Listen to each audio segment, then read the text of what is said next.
up to Shinaka further up the order. He's right behind Jake Benham, and he fancies making a move. Does Shinaka and the Aston Martin moves into position behind the Mercedes driver, and I think doing it down the inside. He might go for the move into turn one. Benham tries to defend the inside. Shinaka diving through on the inside of Jake Benham. Can he make it stick on the exit of the corner? Benham tries to hang it in there. They'll go side by side into the next corner, and I think Clay has got it done. Benham on the inside though for turn number 3, might just fend him off. Shinaka with the high ground, uses the banking, uses it to perfection to pull off a super move and move up into the podium places. Lovely stuff from Shinaka. Find out then, Budaman really running out of ERS. Canaton's going to have to blitz that ERS button now. He does so. He opens up the DRS. Can he get close enough for a move on Budaman? It doesn't look like it. Barry Budaman has pulled off a strategic masterclass here, and as they make their way through the final couple of corners, I think he's made it work. It looks like going hard on the tyres was the way to go. No sign of a puncture here. Barry Budaman, he's seen off Alvaro Caraton. He comes round the final corner. What a race it's been in the Netherlands, and on the run to the line, he'll see him off to the flag by a tenth of a second. Barry Budaman beats Alvaro Caraton. The strategy of blitzing the tyres was the way to go. Caraton tried to nurse them, he didn't need to nurse them, and he's lost the victory. A little bit of more racing to go. One more lap, and it's going to the end of the race. Yeah, and Tom Manley might be having a chance here around the outside of Jarno Opmeer in towards turn number 1.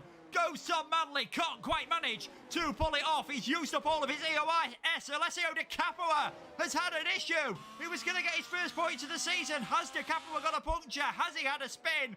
No matter what happens, it is disaster for the former esports driver. De Capua plummeting down the field, back towards the battle for the final podium spot. Manley still all over the back of Jarno Opmeer. Both of them have burned up their battery. Can Duncan Hofland get himself involved? Yes, he's got a penalty, so it's not going to matter at the end of the day. But this is absolutely dramatic, as I'm wondering here, and it's been mentioned in the chat, has Alessio De Capua underfueled his car and just completely ran out of fuel in this one? Tom Manley, he's not close enough, thinks about it into turn number 11, goes a bit deep, and that might give Duncan Hofland an opportunity on the exit of the corner.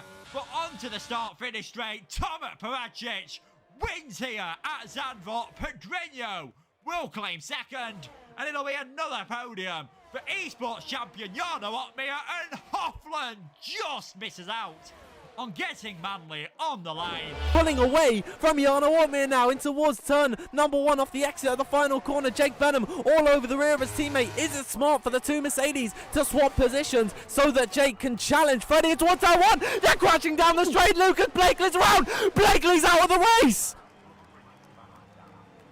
I have no words. I do not have a clue what happened there. The safety car's in this lap already. Safety car coming in at the end of this lap. I think that is due to the fact that if it went any longer, then it could potentially end on the safety car. I don't know what happens.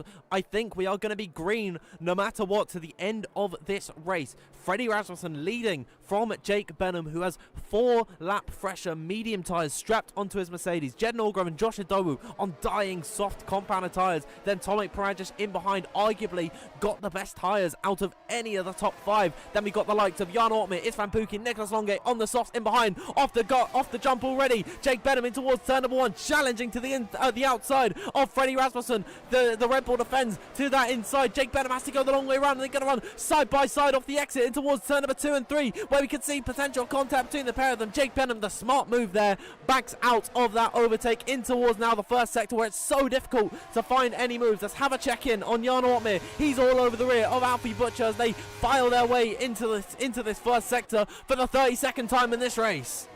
Yep, and then we've got Jake Benham yet again within a 10th of Freddie Rasmussen into turn 8. You can see, can he go through into turn 9? Surely not. As Jarno Opmeer ahead of Alfie Butcher. Alfie goes wide, loses a couple of positions now. It's Isvan Pukki ahead of the Haas drivers who come through, and Jarno. And look at this pace he's got as that's Tomac Paracic looking for a move on. That is Josh Yano in towards turn 10. Can he get himself ahead? He'll be close. As you can see, Jarno yet again now looking to get himself ahead of Xander Van Darken in towards turns 11 and 12. He breaks a little bit later. That's someone going very wide. That's Josh going really wide down at turn 12. And now Jarno looking to get himself ahead of Prajic in towards turn 13. Round the outside, this could end in tears. Yano up into P5 now. He's got 4 drivers left to get through to try and take victory. He's on 1 lap hold soft tires. This should really be a prime position now for Jarno Opmeer. Demonstrate we've got loads of people battling. We've got side-by-side action in towards turn 1. It is Freddie and Jake fighting for the lead. Jake takes the lead of the race in towards turn 1 ahead of Fred Rasmussen. Jarno Opmeer on rails at the minute. Everyone fighting up ahead allows for him to take advantage of these guys on slower, older tyres. As now in towards the first sector they go. Alfie Butcher, something's happened to him. He's had a spin off the exit of turn number 1. He's going to be out of contention for any points in this race.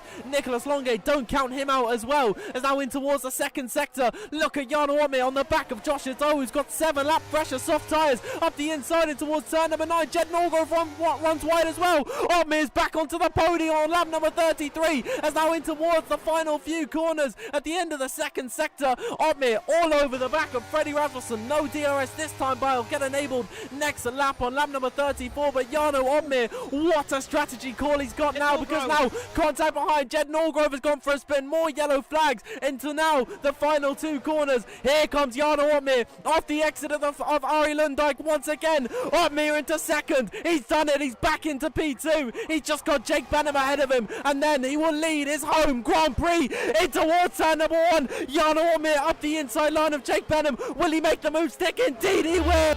This could be it for Nicholas Longe. Through towards turn 7. Jake is going to hold him up so much. You can see Jake carrying no speed through these corners, and Nico just trying to find a way through and can't do so. This defense is stellar from Jake Benham into turn 9. Surely Jake defends to the inside. Nicholas around the outside. Can he make it work? And Nicholas gets pushed off the trap bellies. We come through in towards turn 10. The gap between Yano and Nicholas, what is it as we come out to the final to turn 10? It's 1.4 seconds, I think, Dan. That has been worked perfectly for Jarno Opmeer. Oh my word, and Jake Benham, he's not done there. He's back up the inside at turn number 11. Look at us, Longe off the exit's going to switch him back. Jake Benham, a last gasp effort to retain P2, but I just don't think it's possible. However, they have the DRS straight heading in towards turn number 1, where Jake Benham's going to be able to open the rear flap and try and go for the move once again. Nicholas Longe's got nothing in the battery. Jake Benham up the inside, and he'll make the move stick. It's Van Pookie going to try and follow through. Danny Moreno in from nowhere up the inside now of Van Pookie, trying to find his way onto the podium.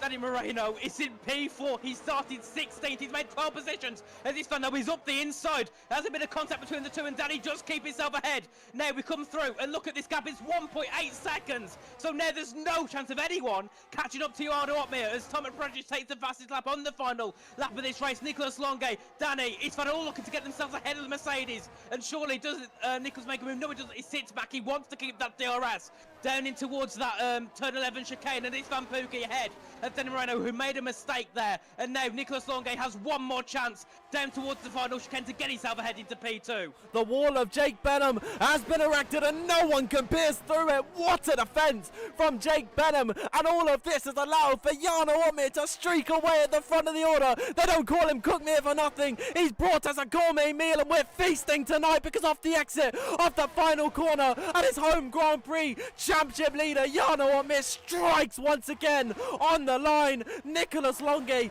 gets the move on Jake Benham. He will not allow the Mercedes 1-2. Jake Benham retains the podium.